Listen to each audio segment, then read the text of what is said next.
Vamos a hablar de algunos conceptos que van a tener que usar cuando hagan los problemas. El concepto de droga biodisponible. ¿Se acuerdan que cuando yo administro por una vía que no sea la intravenosa, una parte de la droga va a llegar a la circulación sistémica y otra parte no? La parte que llega es lo que se llama la droga biodisponible. ¿Sí? Que en la práctica, y muchas veces cuando no tenemos otros datos, en los problemas nos dicen que se administró 1000 miligramos, por ejemplo, y se eliminaron 250. ¿Cuánto es lo que llega a circulación? Simplemente la diferencia entre lo administrado y lo eliminado presistémicamente, 750. Eso sería la droga biodisponible. En la práctica es un poco más complicado el tema y no se calculan de esa manera la droga biodisponible. En la práctica la droga disponible se calcula como el área bajo la curva concentración-tiempo. Entonces, les quiero mostrar nada más, después les voy a explicar un poquito más en detalle qué llamamos el área bajo la curva. El área bajo la curva simplemente administrar una droga y medir cada intervalo de tiempo muy cortitos cuánto hay en plasma. Lo que se va a obtener es un área donde en todo momento voy a tener la concentración de droga en el compartimento plasmático. Suponemos que este es un modelo unicompartimental, sería el compartimento central. ¿Sí? En este caso, fíjense que al principio aumenta y después disminuye. Esto es característico de una administración no intravenosa. Por ejemplo, oral. Primero se absorbe, después se elimina. Primero la absorción es mayor que la eliminación, después la eliminación es mayor que la absorción y cae. Si yo mido toda esta área me dice cuánta droga estuvo efectivamente en el compartimiento desde que administré hasta que se eliminó completamente. Y esta área es la cantidad de droga biodisponible, el área bajo la curva. AUC por sus siglas Area Under Curve en inglés, es lo mismo, ABC o AUC. Entonces, tenemos dos métodos para calcular la droga biodisponible. Si conocemos la dosis administrada y conocemos cuánto se eliminó presistémicamente, lo calculamos directamente. Esto por lo general no se conoce y lo que hay que hacer es el procedimiento que yo les dije antes y medir el área bajo la curva concentración-tiempo. ¿Está bien? Ese es un procedimiento que es el que se acostumbra a hacer, por ejemplo, en los ensayos clínicos. A los voluntarios les van dosando la concentración en, digamos, cada intervalos muy chiquititos para tener en todo momento la curva concentración-tiempo. ¿Se entiende? Le administran primero una dosis y después le van midiendo cuánto le va quedando. Eso es droga biodisponible. Droga es lo mismo que cantidad, miligramos, gramos, masa biodisponible. La fracción biodisponible es la droga biodisponible dividido la dosis administrada. Esto es una fracción. Por ejemplo, 750 miligramos dividido 1000 miligramos, eso me da 0,75. ¿Qué quiere decir? Que de estos 1000 se perdieron 250 y por lo tanto 750 dividido 1000, 0,75. Esta es una fracción, esto no tiene unidades, miligramos se tacha con miligramos. ¿Sí? Lo otro es una cantidad, lo otro sí son miligramos. Bueno, es sencillo definir droga biodisponible y fracción biodisponible. Lo que es un poquito más complicado es definir biodisponibilidad. Hay un concepto de biodisponibilidad, digamos, sensu lato y otro sensu stricto, o sea, uno más estricto y otro más amplio. Nosotros vamos a definir biodisponibilidad, al menos en este turno, con esta definición. La concentración plasmática de droga en cada momento durante un intervalo de tiempo determinado. Es decir, es la línea que encierra el área bajo la curva. La biodisponibilidad es la línea, o en términos matemáticos la función, que describe cuánta concentración hay en cada momento particular de ese intervalo de tiempo.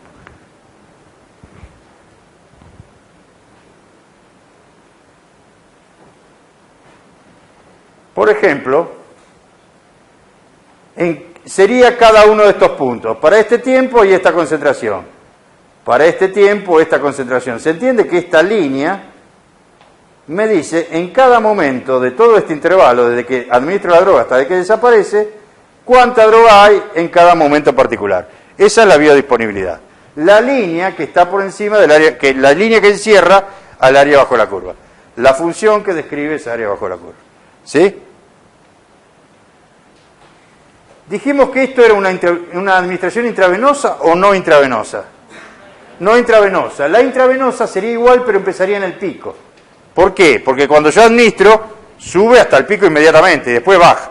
No tiene esta parte que tienen las otras. Esta es la parte donde hay una absorción. Y esta parte, hasta que se llega al pico, que el pico se lo llama Cmax por concentración máxima, esta parte anterior al pico es la parte donde la absorción es mayor que la eliminación.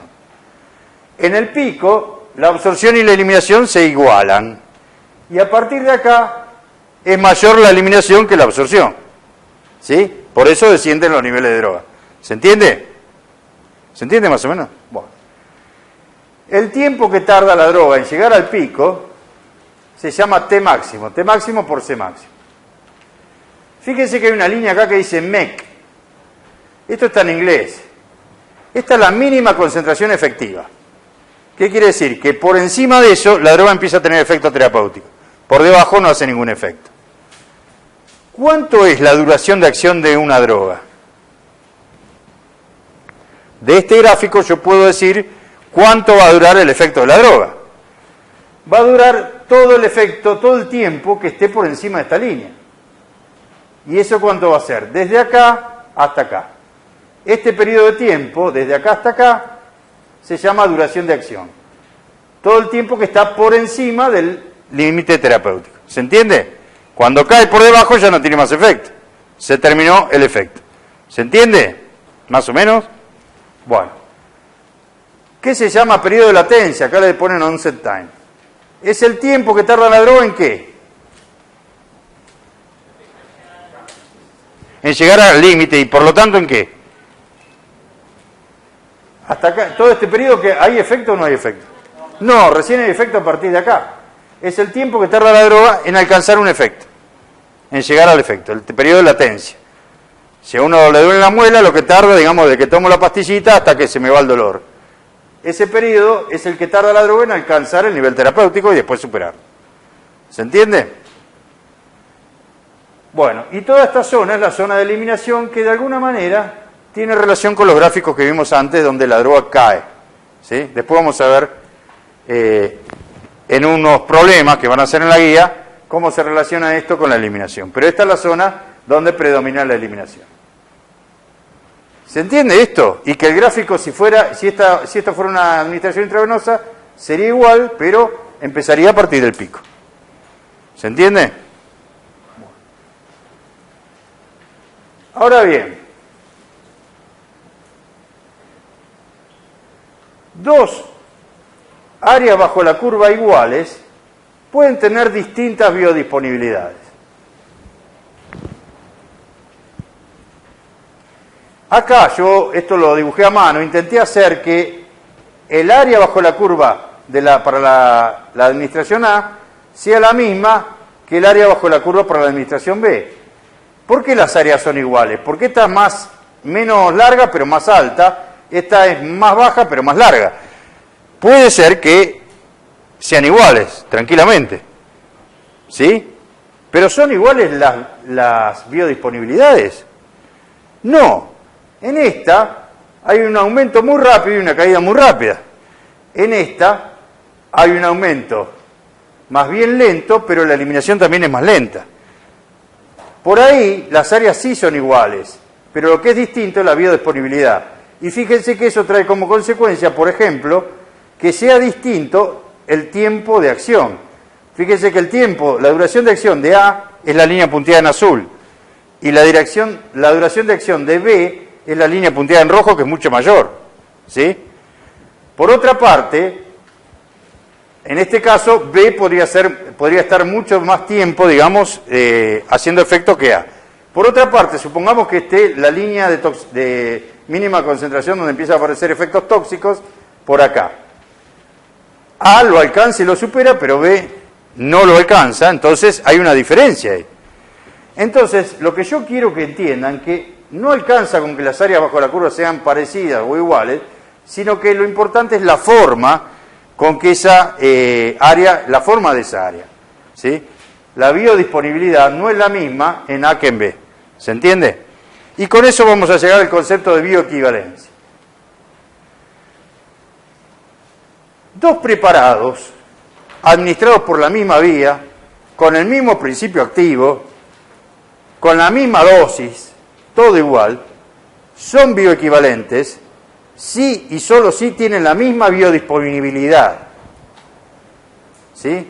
Si tienen la misma biodisponibilidad, se dice que los preparados son bioequivalentes. ¿Qué quiere decir que tienen la misma biodisponibilidad? Que tienen la misma área bajo la curva y también la misma forma de la curva. Por ejemplo, acá el producto A y producto B son aproximadamente bioequivalentes. Esto se hace principalmente cuando hay drogas que, digamos, son originales de un laboratorio muy grande, que por lo general las patentó y por lo general las puso en el mercado por primera vez e hizo todos los ensayos, y otras que son, digamos, el mismo principio activo, pero fabricados por otros laboratorios que probablemente tengan las mismas propiedades, pero que deberían demostrar que son bioequivalentes. Es decir, que tienen la misma biodisponibilidad cuando se administran por la misma vía de administración y con la misma dosis. ¿Y esto por qué? Porque todos los ensayos clínicos que hacen que una droga salga al mercado lo hace por lo general el laboratorio que la descubrió y la desarrolló la droga. Otros laboratorios, una vez que vence la patente, tienen derecho a hacer la misma droga, pero deberían repetir los estudios, cosa que nadie hace. Lo que se hace es probar que es bioequivalente al anterior. Si es bioequivalente al anterior, no hay nada más que probar, porque el anterior ya tiene todos los estudios hechos. Entonces se hacen los famosos estudios de bioequivalencia para los medicamentos genéricos, que no son los originales que fueron patentados, ¿se entiende? Se tiene que probar que son bioequivalentes. ¿Qué quiere decir esto? Se tiene que probar que el área bajo la curva es igual, pero también la forma de esa área son iguales. Si dentro de un rango de margen de error, los dos preparados, el patrón y digamos el medicamento genérico, están más o menos con un rango de error que está determinado por cada organización, digamos, en nuestro caso la ANMAT, están más o menos dentro del mismo nivel, se dice que son dentro del mismo rango de error, son bioequivalentes. Si son distintos, obviamente no lo son. ¿Tiene sentido comparar dos drogas distintas para probar bioequivalencia? No, es como comparar pera con manzana. Lo mismo, dos dosis diferentes, obviamente que nunca van a dar. Y lo mismo comparar dos administraciones diferentes, lógicamente que no van a dar lo mismo, y si dan lo mismo es por casualidad. ¿Se entiende? Que la idea es comparar que todo sea igual al patrón, a la referencia. Y para eso tengo que tomar la misma droga, con la misma dosis, con la misma vía de administración. Si las dos tienen la misma bioequivalencia, se dice que son, la misma biodisponibilidad, se dice que son bioequivalentes. ¿Se entiende? Bueno, y esto es lo que ocurre muchas veces, que si bien las áreas bajo la curva pueden ser similares, porque esta es más ancha pero más baja, esta es más alta pero más corta, o sea que compensan una con la otra, ven que son similares, por lo general las formas de las funciones no. En este caso es mucho más empinada, en este caso es mucho menos empinada. Esto está relacionado por lo general a una absorción más rápida, una eliminación más rápida, y en este caso hay como una absorción más lenta y una eliminación también más lenta. Y esto puede traer consecuencias. Por ejemplo, que esta droga permanece relativamente poco, hace un efecto rápido, después permanece poco tiempo en plasma, y esta permanece mucho tiempo en plasma, por ahí dando la posibilidad de generar efectos adversos. Y además otra cosa, que esta droga llega a un nivel bastante alto, que es muy eficaz evidentemente, y esta no. Esta por ahí no termina de llegar, apenas pasa al nivel terapéutico. ¿Se entiende la diferencia entre una y otra, no? Es muy diferente el efecto que va a tener esto que el efecto que va a tener el otro. Por eso es importante que todos los medicamentos genéricos tengan el estudio de bioequivalencia aprobado. Bueno, después de la guía, después de las transparencias, yo siempre les dejo un grupo de problemas, muchos de los cuales tienen respuesta. Les digo, esta parte es más que nada problemas con respuesta. De hecho, este tipo de problemas también van a estar en el parcial, así que yo les digo que cuanto más practiquen, esto ya casi que no se puede memorizar, esto necesita práctica.